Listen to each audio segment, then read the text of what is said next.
नमस्कार। आज हूँ डिसेम्बर 31 तारिख बुधवार। आपण मानक पई नेकी आसीछि आज दिनर केतोटी गुरुत्वपूर्ण खबर। सेहिथिपई भिडियोटिकु शेष पर्यंत देखंतु आउ आपणक भल पाइबा गोटे गोटे लाइक कर दियंतु।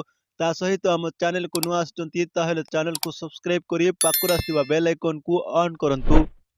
प्रथम खबर गोटे अंडार दाम 10 टंका। कहीं एमती बढ़ी चली अंडा दाम सामना को आसिला मूल कारण। भारतर अनेक प्रमुख सहर में अंडार मूल्य द्रुत गति वृद्धि पाउछि, जार साधारण मूल्य 8 रु 10 रही। यही सस्ता प्रतिदिन मुख्य खाद्य दिन को दिन महंगा होबार लगी, जहां नहीं लोके अंडा मुद्रास्फीति बोली कहिसंती। शीत दिने प्रोटीन युक्त खाद्यर चाहिदा वृद्धि एवं जोगाण प्रतिबंधक जो मूल्य यही वृद्धि घटी। डिसेम्बर 25 तारिख में एक इंडिया टुडे लेखारे प्रकाशित होइछि जे अगस्ट एवं सेप्टेम्बर तुलन में बजार मूल्य 25 रु 50% वृद्धि पाई।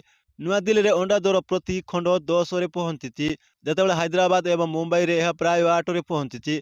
चेन्नई रे मूल्य टिके कम अच्छी। चाहिदा वृद्धि एवं सीमित जोगाण जो मूल्य वृद्धि पाउतिबारु ऑनलाइन किराणा प्लाटफॉर्म रे होम डिलीवरी मध्य हंगामा होइछि। चाहिदा वृद्धि एवं सीमित जोगाण जो मूल्य वृद्धि पाउतिबारु ऑनलाइन किराणा प्लाटफॉर्म रे होम डिलीवरी मध्य महंगा हो जाइछि। परवर्ती खबर एथे बढ़िजिब कर्मचारी दरमा, बदलिब सालारी स्ट्रक्चर। प्रधानमंत्री नरेंद्र मोदी नेतृत्व में गठित अष्टम वेतन कमिशन 1 जानुआरी 2026 रे कार्यकारी हब। अष्टम वेतन कमिशन अधीन रे कार्यरत एवं अवसर प्राप्त केंद्र सरकारी और कर्मचारी पेंशन भत्ता एवं दरमा संशोधन कर दरमा वृद्धि सहित कमिशन मुद्रास्फीति को दृष्टि रखी महंगा भत्ता डीए रे मध्य परिवर्तन करिब। अष्टम वेतन कमिशन कार्यकारी हेबा सहित प्रतिरक्षा कर्मचारी समेत प्राय 50 लाख केंद्र सरकारी कर्मचारी दरमा 1 जानुआरी 2026 को वृद्धि पाइब। सप्तम वेतन कमिशन कार्यकाल 2025 डिसेम्बर 31 रे शेष होइछि, जहाँ अष्टम वेतन कमिशन टारू आशा वृद्धि करुछि। जदिओ सरकारी अष्टम वेतन कमिशन अधीन रे दरमा वृद्धिर प्रतिशत विषय विवरणी प्रकाश करिनाहांती। गणमाध्यम रिपोर्ट अनुमान करुछि फिटमेंट फैक्टर आधार में जड़े केंद्र सरकारी कर्मचारी मूल दरमा 18,000 टंका 51,480 टंका को वृद्धि करिपारे। परवर्ती खबर महाप्रभुଙ୍କ घोष ଯାତ୍ରା ପାଇଁ ଆସିବ ରଥ କାଠ। ମାଳ ମାହାର୍ଦ ସହ ପ୍ରତିନିଧିଙ୍କ ନୟାଗଡ଼ ଯାତ୍ରା ମହାପ୍ରଭୁଙ୍କ ବିଶ୍ୱ ପ୍ରସିଦ୍ଧ ରଥଯାତ୍ରା 2026 ପ୍ରଥମ ପର୍ଯ୍ୟାୟ ପ୍ରସ୍ତୁତି ପର୍ବ ଆରମ୍ଭ ହୋଇଛି। ତାରୁଦିଅଙ୍କ ରଥତ୍ରୟ ନିର୍ମାଣ ପାଇଁ ଆବଶ୍ୟକ ଖାଟ ଚୟନ ପାଇଁ ସୋମବାର ଅପରାହ୍ନରେ ଶ୍ରୀମନ୍ଦିର ପ୍ରଶାସନର ଏକ ପ୍ରତିନିଧି ଦଳ ନୟାଗଡ଼ ଯାତ୍ରା କରିଛନ୍ତି। ସାଙ୍ଗରେ ଶ୍ରୀ ବିଗ୍ରହଙ୍କ ଲାଗି ଖଣ୍ଡୁଆ ଓ ପତନି, ମାଳ ମାହାର୍ଦ, ଶ୍ରୀଫଳ, ଦୀପଧୂପ ଆଦି ପୂଜା ସାମଗ୍ରୀ ନେଇଯାଇଛନ୍ତି। परंपरा अनुसार मंगलवार बड़ मूलस्थित माँ बड़ राउल ठाकुराणी को पूजार्चना कर ठाकुराणी कृपा लाभ कर रथ काट चिन्हट अनुकूल हेब। सरस्वती पूजा पूर्व प्रथम पर्याय रथ काट बड़दाण्ड रथ खलारे पहुंचले महारथ कलारे रथ काट अनुकूल पूजा हेब। परवर्ती खबर स्मार्ट मीटर बंध बढ़ुछि, सत्यता आनिबारे कर्तृपक्ष विफल। उपभोक्ता अधिकार कला चुली को। स्मार्ट मीटर को नहीं गर्जुंट उपभोक्ता। जन असंतोष को देखी आज रास्तार ओह्लैछि कांग्रेस। सबु जिले में गतकाली दलीय नेता एही विरोध में नाराबाजी करिसेंति। एही मीटर को नहीं बंध बढ़िबार अन्य कारण हेउछि एही संवेदनशील प्रसंग में मुह खोलुनाहांती टाटा पावर कर्तृपक्ष किंबा सरकार। उल्टा राति पाहिले स्मार्ट मीटर लगाइबाकू पहुंचुचंती बाबू। घरे घरे लागिब स्मार्ट मीटर। एमिति निष्पत्ति नहीं सरकार लगाई सारे प्राय 13 लाख स्मार्ट मीटर। पुराना मीटर बाहर करी नुआ स्मार्ट मीटर लगाउछंती Tata Power. Smart meter prepaid लगाइबे कि पोस्टपेड ताहा उपभोक्ता निजस्व मत। केउ कंपानी मीटर लगाजिब ताहाकू ओडिशा विद्युत नियामक आयोग अनुमति देइछंती कि नहीं, एकता उपभोक्ता जानिबे केमिति। उपभोक्ता संघ कहिछि लोकंक अधिकार हनन चलिछि। ओडिशा रे मीटर जांच पई कौनसी लैब नहीं। एबे एहाकू किए केउटी टेस्टिंग करुछंती से कथा कर्तृपक्ष कहंतु बोली कहिछंती। परवर्ती खबर 2030 सुधा भारत हेब विश्व स्तरीय तृतीय बृहत्तम अर्थनीति। 7.3 ट्रिलियन डॉलर रे पहुंचब जीडीपी। भारतीय अर्थनीति एक नूतन माइल खुंड अतिक्रम करिछि। सोमवार जारी होइतिबा एक सरकारी विवृत्ति अनुसार 4.18 ट्रिलियन डॉलर जीडीपी सह भारत जापान को अतिक्रम करी विश्वर चतुर्थ बृहत्तम अर्थनीति पलटिछि। आसंता 2.5 रु 3 वर्ष मध्य भारत जापान को पछरे पकाई तृतीय स्थान अधिकार करने सह 2030 सुधा एहार जीडीपी 7.3 ट्रिलियन डॉलर पहुंचब बोली आकलन करा जायछि। परवर्ती खबर नुआ वर्ष रे राज्य में बढ़ शीतर प्रकोप। जनवरी 1 तारिख पर येलो वार्निंग जारी कला पाणीपाग विभाग। घन कुहुड़ी नहीं 10टी जिला को सतर्क सूचना जारी। जनवरी 1 रे विभिन्न स्थान में घन कुहुड़ी देखा मिल।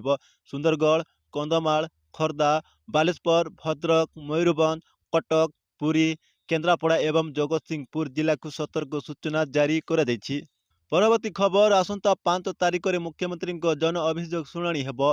आसंता 5 तारिख में मुख्यमंत्री जन अभियोग शुणाणी अनुष्ठित हेबो।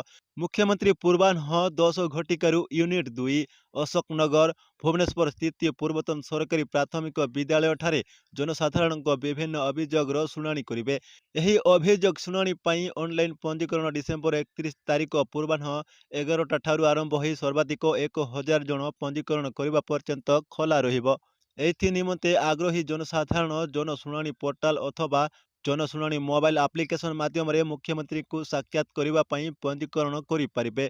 जनसाधारण पंजीकृत प्राप्ति स्वीकार पत्र एवं व्यक्तिगत परिचय पत्र तथा निजर अभियोग पत्र सह दर्शाइथिबा स्थान रे निर्धारित समय रे उपस्थित रही निजर अभियोग मुख्यमंत्री को जणाई पारिबे। ए संपर्क में साधारण प्रशासन और साधारण अभियोग विभाग तरफ सूचना दी जाइछि। परवर्ती खबर बुला कुकुर को गणति करेंगे शिक्षक। दिल्ली सरकार जारी कले निर्देश।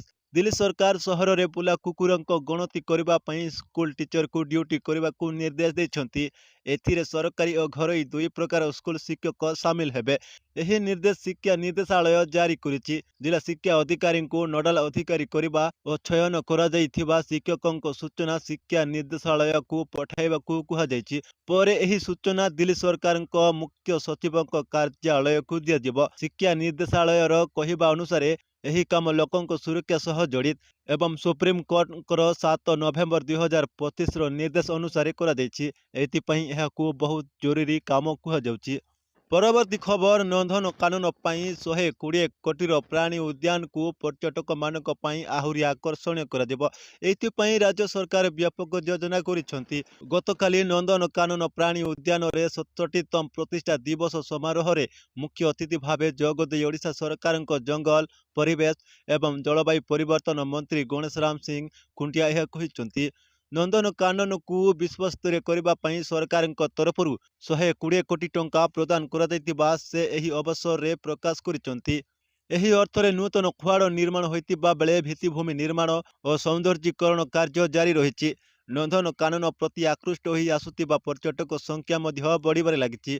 पर्यटक संख्या बढ़िबा सह आगकू एही प्राणी उद्यान स्वावलंबी होई निज स्पर्धरे परिचालित होई पारिबो बोली मंत्री दृढ़ोक्ति करिसेंती। तेबे केवल नंदन कानन नुहे, एहा सहित शिमिलीपाल अभयारण्य और चिलिकार विकास पई व्यापक योजना रही।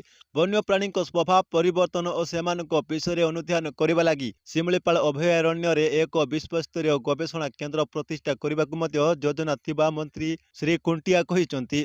परवर्ती खबर उपांतरे उजुड़ा स्वास्थ्य सेवा नहांती आवश्यक कर्मचारी रक्त नमूना रिपोर्ट प्रदान रे विलंब। अव्यवस्था घेर नवरंगपुर जिला मुख्य चिकित्सालय रे रक्त नमूना परिचालना रक्त नमूना रिपोर्ट प्रदान रे विलंब अभियोग जहां नहीं रोगी संपर्कीय मध्य बढ़ुच असंतोष। आवश्यक कर्मचारी अभाव एथि मुख्य प्रतिबंधक साजिथिबा बेले गणमाध्यम ठारू सूचना पाई तरबरिया भावे नमूना रिपोर्ट समय रे परिवर्तन करिसेंती मेडिकल कर्तृपक्ष। आदिवासी नवरंगपुर रे आंठी स्वास्थ्य सेवा केतेबेले डाक्टर अभाव आउ एबे जिला मुख्य चिकित्सालय रे कर्मचारी अभाव ताहा पुणी बड़ समस्या होई चिड़ा होईची। रोगी को विलंब रे ब्लड रिपोर्ट प्रदान करा जाउतिबा अभियोग आसीची। रक्त नमूना देबा परे सही दिन संध्या 4टा पर रिपोर्ट मिलताए। जदि केही नहीं न पारिले ताहेले ता परदिन 4टा को अपेक्षा फल डाक्टर भी परिवर्तन हो जाती। फल अनेक समय औषध प्रदान को नहीं द्वंद्व सृष्टि होउतिबा अभियोग आसीची। परवर्ती खबर मुख्यमंत्री कलाकार सहायता योजना रे मासिक भत्ता वृद्धि राज्यर पारंपरिक कलाकार खुशी खबर। 2025 शेष हो 2026 आरंभ होउतिबा समय रे मुख्यमंत्री श्री मोहन चरण माझी कलाकार मानक भत्ता वृद्धि करिसेंती। केन्दुझर पार्कलैंड ठारे आयोजित 48तम राज्य स्तरीय पाला सम्मेलन रे मुख्यमंत्री यह घोषणा करिसेंती। ଏହାଦ୍ୱାରା ରାଜ୍ୟ କଳାକାର ଓ ସେମାନଙ୍କ ପରିବାର ବର୍ଗଙ୍କ ମଧ୍ୟରେ ଖୁସି ଓ ଆନନ୍ଦର ପରିବେଶ ସୃଷ୍ଟି ହୋଇଛି। ଓଡ଼ିଆ ଅସ୍ମିତାର ସୁରକ୍ଷା ଓ ପ୍ରଚାର ପ୍ରସାର କରୁଥିବା କଳାକାରମାନଙ୍କ ସମ୍ମାନରେ ଏହି ଭତ୍ତା ବୃଦ୍ଧି କରାଯାଇଛି ବୋଲି ମୁଖ୍ୟମନ୍ତ୍ରୀ କହିଛନ୍ତି। ମୁଖ୍ୟମନ୍ତ୍ରୀଙ୍କ ଘୋଷଣା ଅନୁଯାୟୀ ମୁଖ୍ୟମନ୍ତ୍ରୀ କଳାକାର ସହାୟତା ଯୋଜନାରେ କଳାକାରମାନଙ୍କ ଭତ୍ତା ବୃଦ୍ଧି ହୋଇଛି। ଏହି ନିଷ୍ପତ୍ତି ଅନୁଯାୟୀ 40ରୁ 80 ବର୍ଷ ବୟସ୍କ କଳାକାରମାନଙ୍କ ଭତ୍ତା ମାସକୁ 2,000 ଟଙ୍କାରୁ 3,000 ଟଙ୍କାକୁ ବୃଦ୍ଧି ପାଇଛି। ସେହିପରି 80 ବର୍ଷରୁ ଅଧିକ ବୟସର କଳାକାରମାନଙ୍କ ମାସିକ ଭତ୍ତା 2,500 ଟଙ୍କାରୁ 3,500 ଟଙ୍କାକୁ ବୃଦ୍ଧି ପାଇଛି। ଏହାଦ୍ୱାରା ରାଜ୍ୟର 47,704 ଜଣ କଳାକାର ଓ ସେମାନଙ୍କ ପରିବାର ବର୍ଗ ଉପକୃତ ହେବେ। ପରବର୍ତ୍ତୀ ଖବର, ନିଯୁକ୍ତି ପତ୍ର ବାଣ୍ଟିଲେ ମୁଖ୍ୟମନ୍ତ୍ରୀ। ଗତ ଶେଷରେ ଚାକିରି ପାଇଲେ 11 କୋଟି ବିଭାଗର 1,543 ଆଶାୟୀଙ୍କୁ ଚାକିରି ବାଣ୍ଟିଲେ ମୁଖ୍ୟମନ୍ତ୍ରୀ ମୋହନ ଚରଣ ମାଝୀ। ପ୍ରାୟ 11ଟି ବିଭାଗ 1,543 ଜଣଙ୍କୁ ନିଯୁକ୍ତି ମିଳିଛି। ଭୁବନେଶ୍ୱର ରେଲୱେ ଅଡିଟୋରିୟମ ହଲ୍ରେ ହୋଇଥିବା ଓରିଏଣ୍ଟେସନ କାର୍ଯ୍ୟକ୍ରମରେ ବିଭିନ୍ନ ବିଭାଗର ଚୟନ ହୋଇଥିବା ଆଶାୟୀଙ୍କୁ ନିଯୁକ୍ତି ପତ୍ର ପ୍ରଦାନ କରାଯାଇଛି।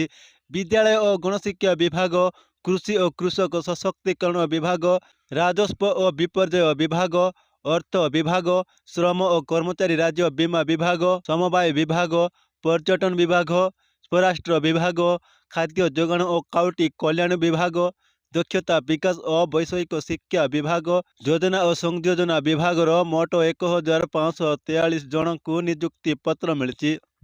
ପରବର୍ତ୍ତୀ ଖବର, ହ୍ୟୁମାନ ସାଗର ମୃତ୍ୟୁ ମାମଲାରେ ନୂଆ ଟ୍ୱିଷ୍ଟ।